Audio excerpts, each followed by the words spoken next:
Hello, welcome to Cultic Cube, your source for Magic the Gathering cube theory and resources. Today we're going to be doing an archetype primer for White Weenie, which is an archetype that of course has a storied history in Magic. It's also one though that I think is too often drafted incorrectly or less than correctly. It's also an archetype that I think is sometimes supported in less than ideal ways by some cube curators. I hope that by the end of this video you'll have a sense for what I think are the most important elements to drafting a White Weenie deck, and also to supporting the archetype in an effective way such that it's neither underdrafted nor a trap when it is drafted if you are a cube curator. So over the course of this video I'll be making reference to my own cube, which is a Laesis. It's a legacy cube. So let's dive right in here. We'll start by talking about what the deck is trying to accomplish, and we will look at an example deck and talk about some of the directions that this deck may take, some of the different flavors of White Weenie. Then we'll go through something like a pick order list for the deck. White Weenie wants to be the beatdown. One wants to win the game quickly, around turn 5 often, in cubes of legacy power level. Notice that this White Weenie is often slower than Mono Red. Mono Red, we said last time, is trying to win around turn 4 or 5. White Weenie is often half a turn to a turn slower than Red. You need to make up that difference in some way if you're in a white deck and you're hoping to win before the opponent is able to stabilize. A way of doing this is to disrupt the opponent's ability to cast their spells or to create an effective board presence that's going to stop your forces. Often White Weenie is a strategy that tries to go wide and buff the team in various ways. So this deck wants to run light on lands, as aggressive decks tend to want to do. So rather than the typical 23-17 split between spells and lands, you often want more like a 24-16 or sometimes 25-15 ratio. It's entirely possible to be mono white with no splash at all. That can be a very good thing, to be mono white. But also splashing is more possible, I think, in mono white than it is in Sly. It may be more desirable here, but you'll still probably want to be heavy white, of course, even if you do splash. I think the most typical splash color is black when one's mono white. I think the least likely color to splash is green. We'll talk about that briefly in a little bit. I think a major mistake that people make when drafting mono white is to draft it as if it were mono red with Glorious Anthems. So that is to say, red is more capable than white of dealing more damage more quickly. Red also typically has more reach than does white. So when red gets the enemy within burn range, the deck can just throw some lightning bolts to face to finish off the opponent.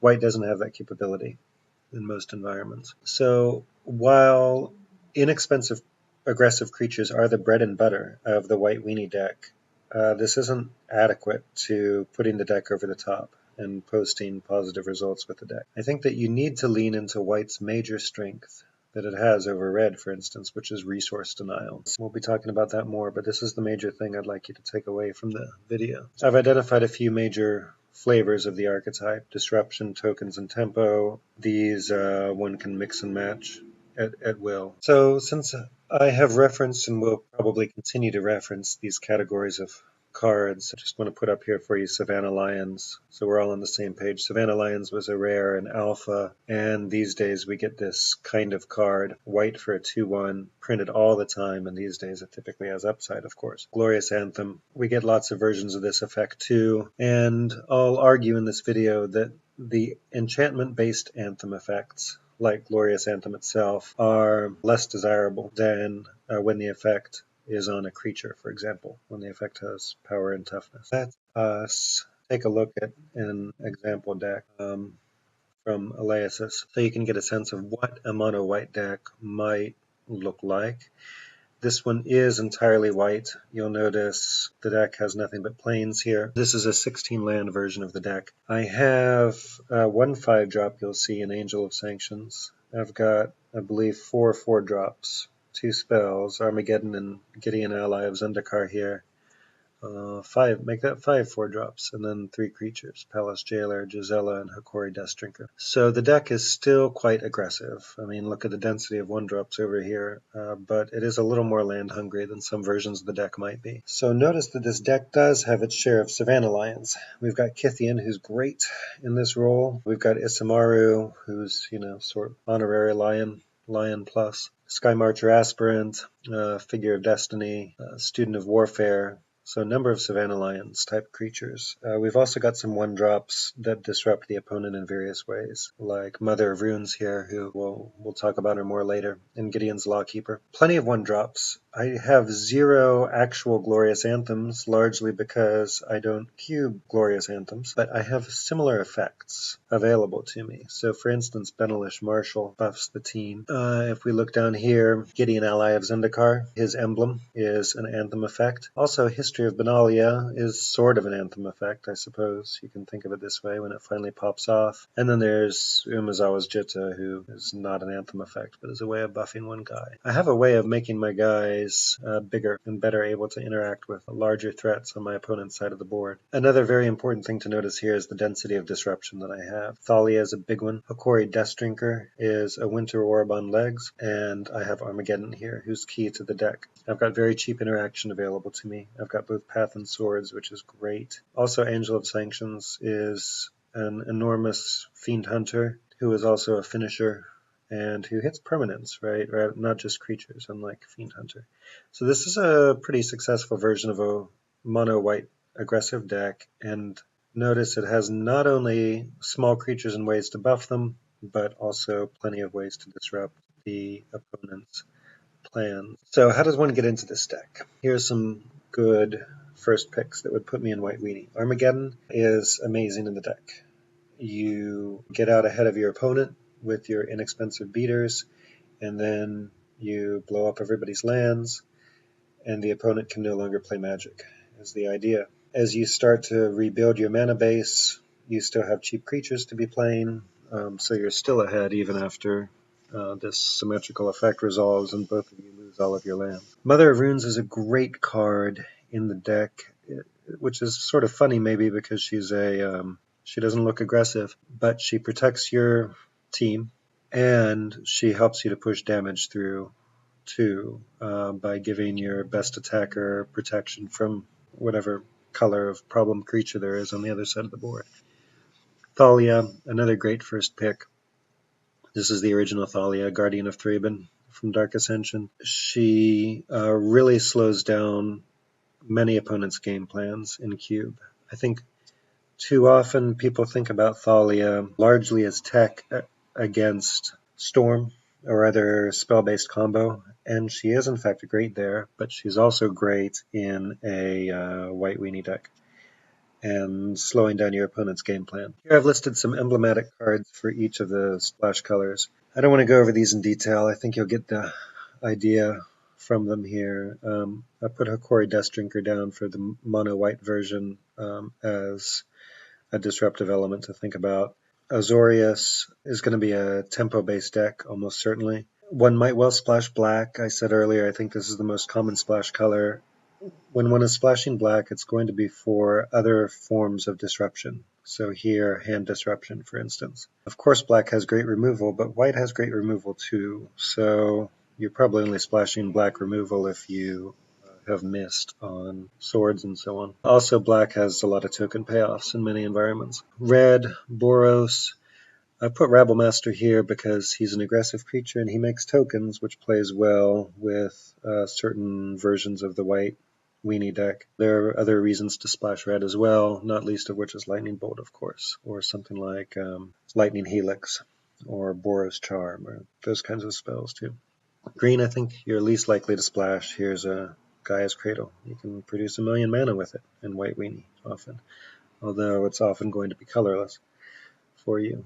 One reason I say this is the least likely splash is because green is the least likely color to have aggro support in most legacy cubes, mine included. So I identified 3 different flavors of the deck. The first is disruption, and I want to make clear that I think every version of White Weenie, if you hope to have a successful deck, that has a shot at 3-0ing, you badly want some disruptive effects. This is going to help your deck catch up to the gap in speed that something like mono red represents. Another version of the deck is going to be more tokens oriented. This can certainly shear more towards mid-range than aggro, and in fact the examples I've given you here are, as you can probably see, examples that kind of tend towards mid-range. Nevertheless, one can, in many environments, mine included, build a really quite aggressive tokens-based White Weenie deck. One that cares about tokens, even if it's not tokens-based necessarily. Third is tempo. My cube Elasis actually does not support blue tempo, but I know many people do. So here you want things like Mana War and cheap interaction, remand and memory lapse and so on are great, not to mention, of course, counterspell. And you probably want inexpensive blue beaters as well, like Delver of Secrets or the new card Terramander. So let's talk about priorities for the deck. I've organized this list a little differently than the mono red list that we were talking about last time, in as much as that mono red list I presented as a pick order hierarchy. Here, I don't want to think about this quite in the same way, and the reason is, if you look, for example, at number 8, I list board disruption effects here, including Gideon's Lockkeeper, for example, who's a tapper. Now, I think tappers are often quite useful, depending on the matchup, I suppose, in White Weenie. And I think that in many environments, you need to draft the tappers highly if you want to play with them, because many environments won't include many tappers, or indeed may include none at all. So I don't think that the tapper is as seminally important to your game plan as, for instance, aggressive 2-drops are, number 4. So I've put them farther down the list in terms of deck priorities.